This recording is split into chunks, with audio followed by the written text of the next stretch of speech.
Hello, beautiful supporters of OnStage Playhouse.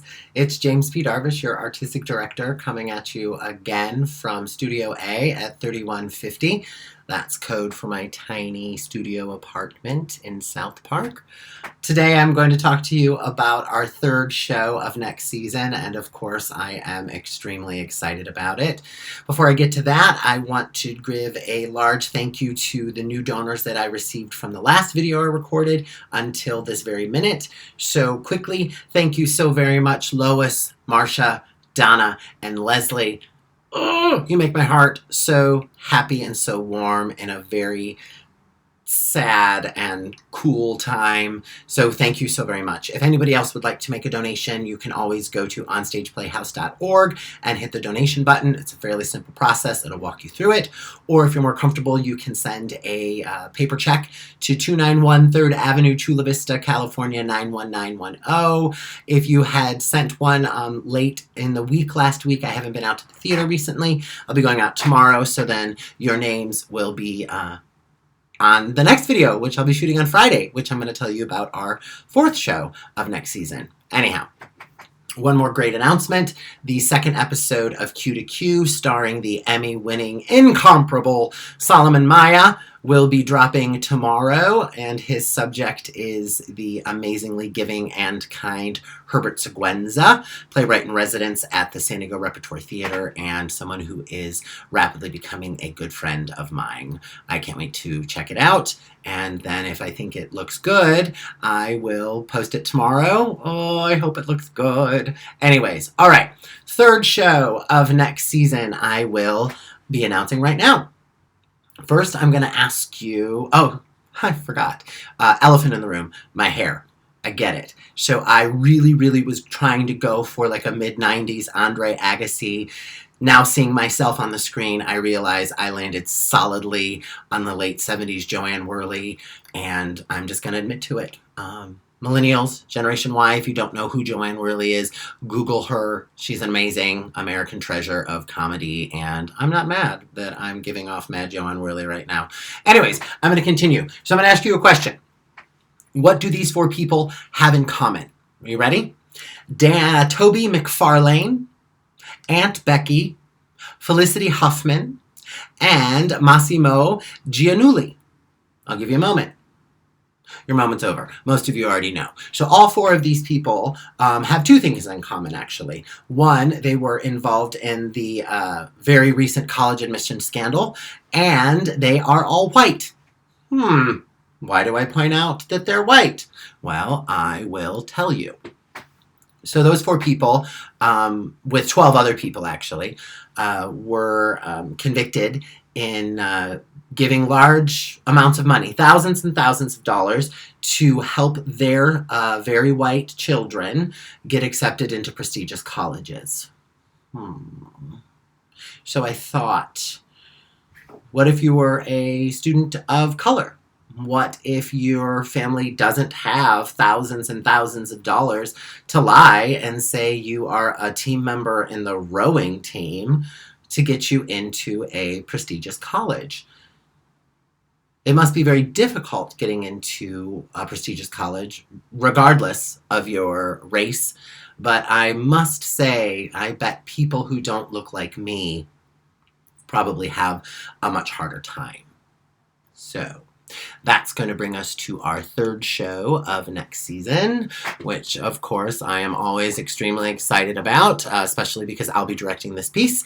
It's the second piece I'll be directing of the season, and it is called Admissions. And it is written by the insanely talented Joshua Harmon. If you're not familiar with Mr. Harmon's work, a lot of it has been recently shown here in San Diego.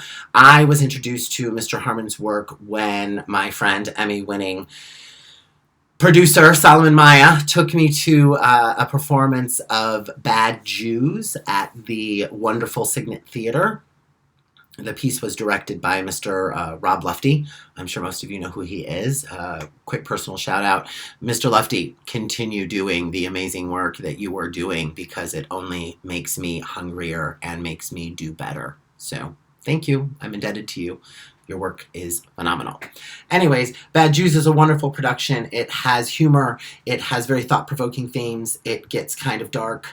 And those elements are now in Mr. Herman's 2018 piece called Admissions, which will be showing at OnStage Playhouse from January 8th to January 31st in 2021.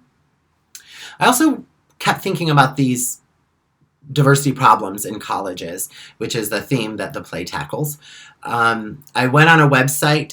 The website is called the National Center for Education Statistics, and I looked up a statistic, and these lovely people at this organization ran a study, and they came up with data showing the rise in diversity based on different racial groups from 1976 to 2016 when the study was finished.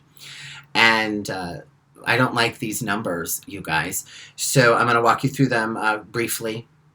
If we look at our Hispanic population in 1976, 4% of college students were Hispanic, and in 2016, 18% are Hispanic. Then if we move down to our African American brothers and sisters, in 1976, there was 10% students, and now there is 14%. That was just 4 years ago, you guys. That's insane. Then my Asian and Pacific Islander friends, you were represented with 2% in 1976, and you had an insane increase to 7% 30 years later. And then the most troubling group statistic was American Indians. I'm not sure if you guys know it or not, but this is their land. Always has been, always will be. And in 1976, 0.07% of students in colleges in America were of American Indian descent. And 30 years later, in 2016, that statistic rose to a whopping 0.08%. Seems like this is something we should be talking about. And we are going to be talking about it in January of 2021 at OnStage Playhouse. All right, I have the great honor to announce that I have two amazing actors already pre-cast in the show. They were last seen at a very thought-provoking and touching production of The Diary of Anne Frank at Moxie Theater. The role of Sherry is going to be played by my good friend and amazingly talented actor, Miss Wendy Waddell, and Ginny, who plays the mother of a child of color, is going to be played by literally one of my best friends and probably one of the most insanely ferocious actors in town. We just got to see her in the beautiful production of A Bright New Boise at OnStage Playhouse, and her name is Holly Stevenson, and I am extremely grateful that both of them have decided to take my hand and help me tell this beautiful story. So there are 3 other characters that need to be cast. We'll be having auditions probably sometime in the late fall. So all of you local actors, please go purchase Mr. Herman's script on Concord Incorporated and give him a couple bucks for his insanely hard work and beautifully storytelling technique. I made it work in admissions. Briefly before I go, I just want to read what the website says about the play, what the synopsis is for anybody who's interested. It says, Bill and Sherry are the white, progressive, and proud headmaster and dean of admissions at Hillcrest, a mid-tier New Hampshire boarding school. Over the last 15 years, they've worked to diversify the school's mostly white population. But when their high-achieving son Charlie's Ivy League dreams are jeopardized, the family's reaction blasts open a deep rift between their public values and private decisions. A no-holds-barred look at privilege, power, and the perils of whiteness from the author of Bad Jews. Super excited. I'm going to sign off. I'm almost at 10 minutes. Everybody's going to yell at me. I don't really care. I'm going insane here. Anyways, I'm always grateful. I'm always thankful. I cannot wait to see your beautiful faces and hear your beautiful stories when you walk in the door at 291 3rd Avenue, Chula Vista, California, which is the home of OSP, which is a place that lives so profoundly deeply in my heart. I'll be talking to you later in the week when I announce the 4th show of the next season. Be well, be safe, be positive, and know that you are and always will be appreciated. Thank you. Have a beautiful day.